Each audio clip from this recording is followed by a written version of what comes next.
What's going on, resellers? My name is Jeff. You have stumbled upon my channel, Hey Fro Sells, and today we're going to see what I sold. We're going to talk about a pickup, an unusual pickup. We're going to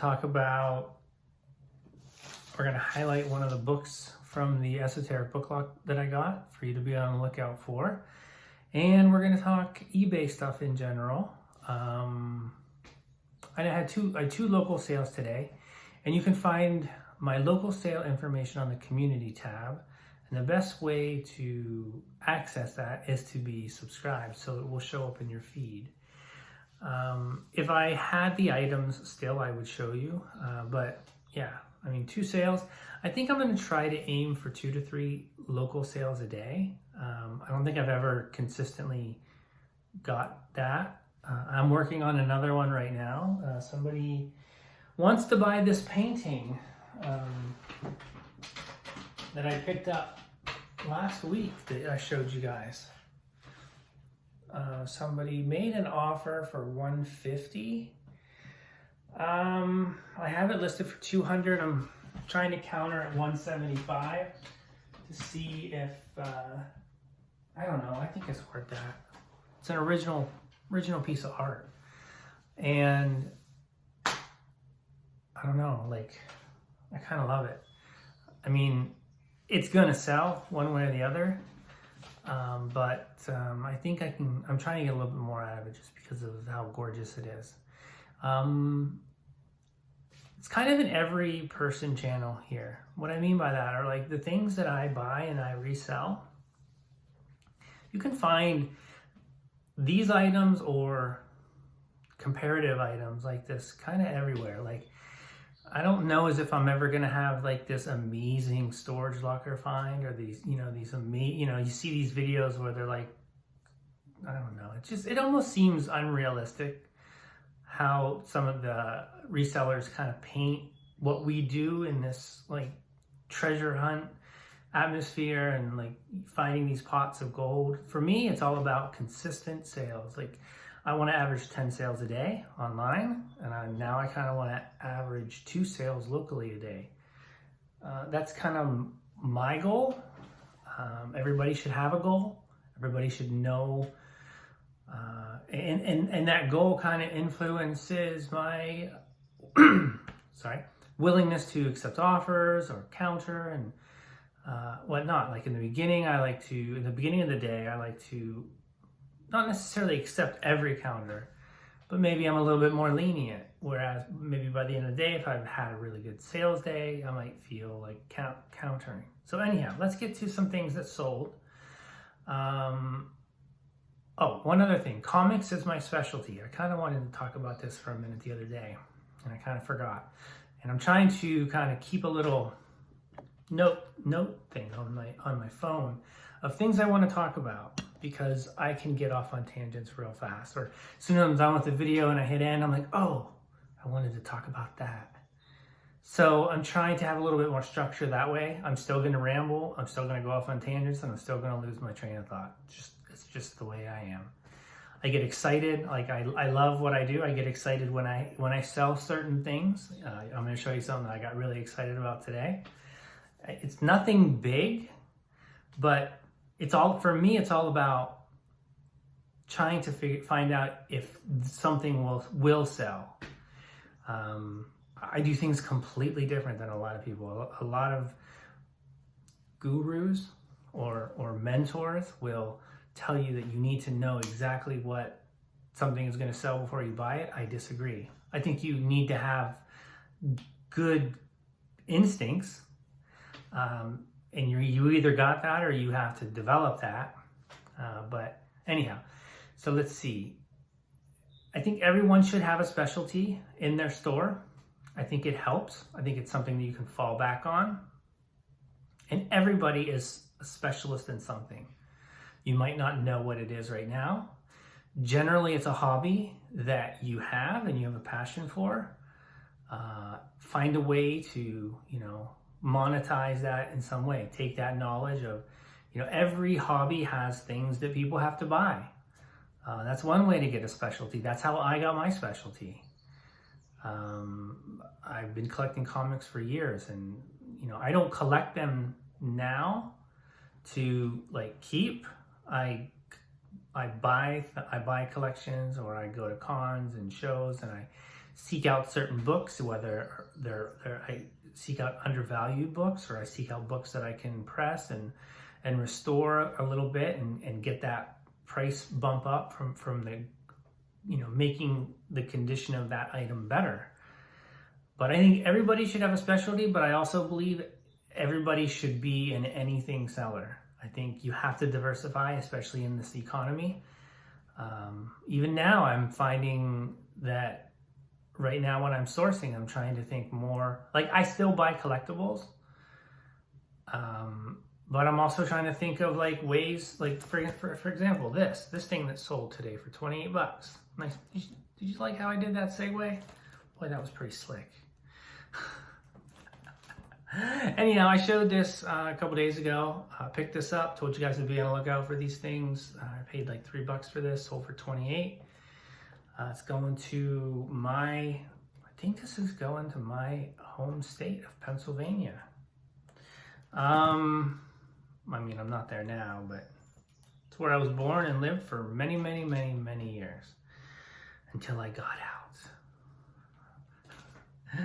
Yeah, so anyhow, I knew this would sell. I told you guys this was going to sell quick. I would have rather sold it locally, but these are just like liners. They're discontinued, and you can get a premium for them. And this is about the going rate for the 100 pack. They come in 50, 100s, and 150s. And I think 2 of these went for like 54 free shipping. And so I ended up selling this for 28 with $8 shipping. Something else that's very common. Remote control sold today. Pioneer, 20 bucks. Probably all in it for $1. Very clean, very old Pioneer remote. I don't want to read all those numbers, but it's in very good shape. The Disney poster that I bought a week or two ago, and the Splash Mountain one, I had an offer on that. So I have it listed really high because these things are really super rare. Like the last closed sale was around $250. Now, mine was sealed, but not sealed. It was still in the roll, but the roll was open. But there's no way this thing came out of the thing. It still had the poster roll on it, and I think I have it listed for like 400 or something like that. But then I also know it's going to get kicked into a sale. I'm going to send offers. So you kind of have to start high with something like this. It's always going to be a Disney fan. So somebody came in with a $200 offer. I'm telling this story because for me, I find this extremely annoying and petty. Somebody offered me 2. I countered at 3. Stated the reasons why I felt like this was worth 3. There's one out there for $250, I believe, and it is just in crap condition. So that's annoying for one. But anyhow, so he countered back at 2. I countered at $290, and then he declined it. And then I think I came back to him, and I'm like, okay, I'll do the $250. I was in my mind, I was kind of like, you know what? I got it for really, really cheap, and I actually have another one. I'll do the $250. And then he just never responds. So it's like, you were gonna pay $250 for it, but was your ego hurt when I countered? Like, we get lowballed all day. So we have, for certain items, like the premium items in your store, and I don't feel $250 was like a blowout price, but based on what is out there to buy and what the previous ones have sold, I actually feel like it was that was probably too cheap. But you kind of got to feel. I feel that no matter what, it will sell for a minimum of $250. So I'm not like butthurt over it, but I just think it's annoying and petty of buyers when they don't. When you're basically saying, okay, I'll do your offer price, but then they just don't respond. something else, the community tab, as I mentioned. The community tab, it's where I posted pictures of what sold. I also, I was at the thrift store last night. I took a picture of something that I could have picked it up for $3 and probably sold it for 40 to 60 had it been in better condition than it was. It was a DVD set. Another reason that you might want to consider subscribing is so those feeds will show up in like your YouTube feed on your phone. I don't know how you view them if you're on a desktop. I only knew about this community tab because I was following My Boring Reseller's Life, and I noticed these little short kind of tweets that he would do, and I was like, how do you do that? And then I figured it out. So I'll tell you this particular, well, actually, I don't even remember the name of the DVD. So it was a DVD set, and the DVDs, there was like seven set DVD, and 2 or 3 of them were highly scratched. And all it takes is one DVD to not play for the buyer to come back to you and say, I'm not happy. So I had to pass on it, but it's definitely, it's an apocalypse. I feel like it's something biblical, but yeah, you got to check it out on the community tab. And I will be posting many. It just dawned on me, like when I was comping it at the store, I'm like, you know what? I should just take a picture of this and then share this with you guys because I'm doing the research. You can benefit from it, and then you'll know if you ever see it down the road that this is something that actually has value. I could totally see somebody finding this at a garage sale.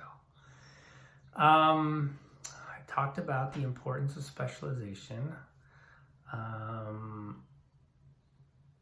Let's see here.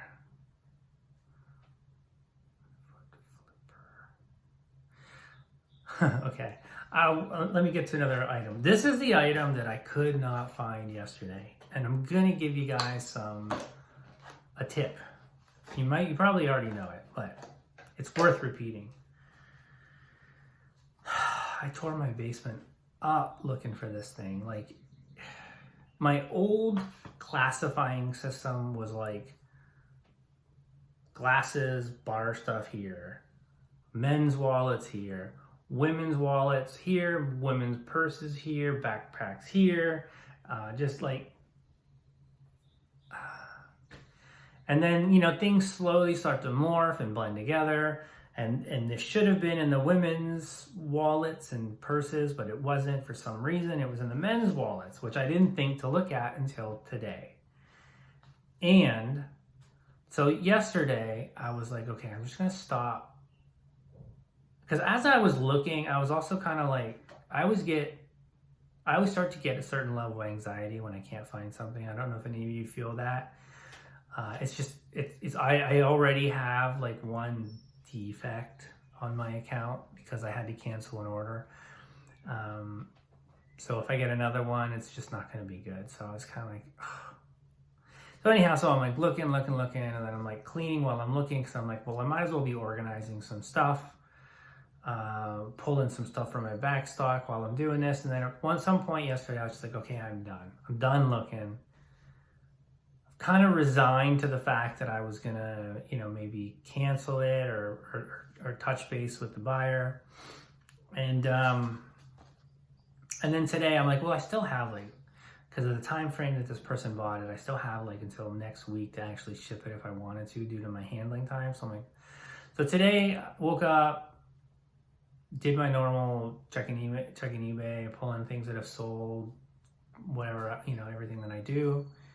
I'm like, okay, I'm gonna go downstairs and take a look. Went down there. I'm like, you know what? I'm gonna look in the men's wallet section. Sure enough, I mean, literally, I was in my area for 3 minutes and I found it. It's the brand is Anushka. It's a hand painted, I believe. It's an artisan wallet. You check these wallets out. They go for pretty decent money. And I just love how easy this thing is to ship. This sold for $35. I think I'm all in it for maybe $3. And it was funny because I actually sent an offer on this And I remember, normally I do bulk offers. Today I didn't. Today I did something a little different. I didn't have that many more eligible listings to send offers to, but I actually took the time to send some personalized offers. I'm kind of curious to see if that's going to get any better feedback. But the thing was, when I sent the offers for this, I remember looking at this. This listing stood out for some reason. And then it sold. And you don't know how many times I was telling my wife, I was like, I'll be downstairs and I'll be like looking at my inventory and I'll see something. Like I'll see something and I'll like look at it for a few seconds. Like it basically catches my eye. And then like within 24 hours, that thing sells.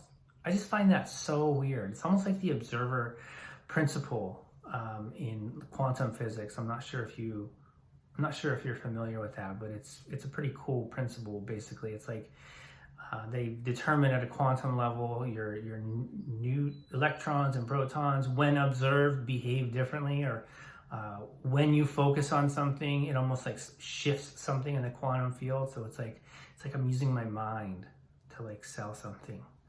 I mean, that's what I think.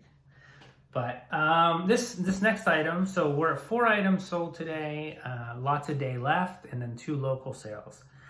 This is proof that you just never know what's gonna sell.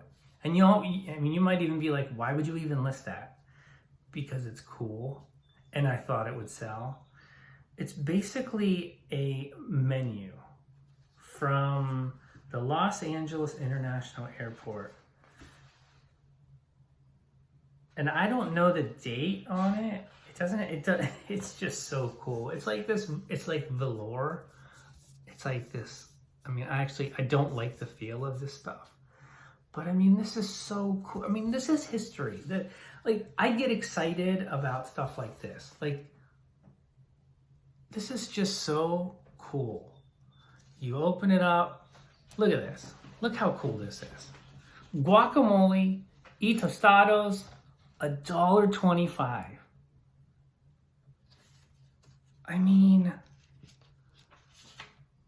gazpacho andalusiano, 75 cents. There is no doubt that this delightful, cold, refreshing, fresh vegetable soup is Spanish in origin, a perfect introduction to an international meal. Let's see. Lobster Menzies, $5.50. I mean, come on. Yakitora chicken from Japan, $4.75.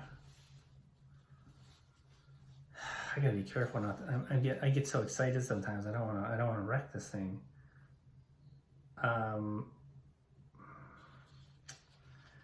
See what their dinner salad. The Lobster Continental is $3.75. And then on the back of it, it says 4% sales tax will be added to the above prices of all food and beverage items served at the table in this room. How would you like to pay 4% tip? I don't know. Anyhow, this sold for $20. $20. I remember the garage sale that I got this out. It was either a garage sale that I literally bought this suitcase full of stuff. They just wanted it gone. And I'm just like, the suitcase itself was super cool and super old, but I think I've since donated it. Or I got this out of a kind of like a hoarder house where I found some amazing Disney memorabilia. Like, it was one of those things that, like, I didn't even know how big of a score I had until I got home. But yeah, anyhow, so didn't go out anywhere today. I'm gonna go for a run after this. That's why this video is so early. But I want to show you something. I picked this up. I found this and it's dirty, so you can't really. I found this while I was running. All right, there's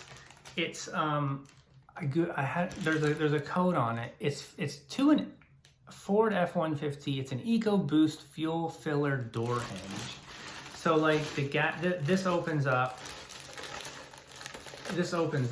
and that's where the gas goes in. I have no idea how this was on the road. It has one little piece of damage. I don't even know if it's usable, but I do know car parts are super expensive, and these sell for like $75 new.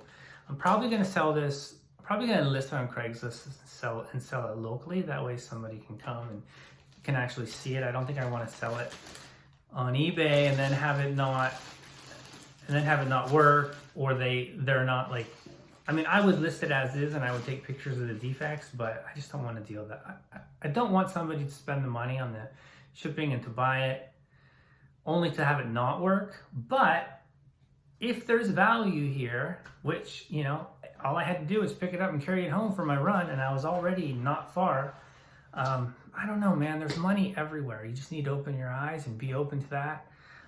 It'll be interesting to see if this sold, just like that IKEA lampshade that I sold yesterday. Like the girl, she actually sent me a picture of, actually, do I still have it? Because it was super cool. I don't know. This phone is actually broke. Oops, did not mean to like it. But yeah, I think you'll be able to see it. So that's the lamp shade on the base of this person's lamp that she got. Like, it actually is perfect. So that lampshade nearly went into the landfill, and instead now it's repurposed and it's in somebody's home. I just think that's so cool. So anyhow,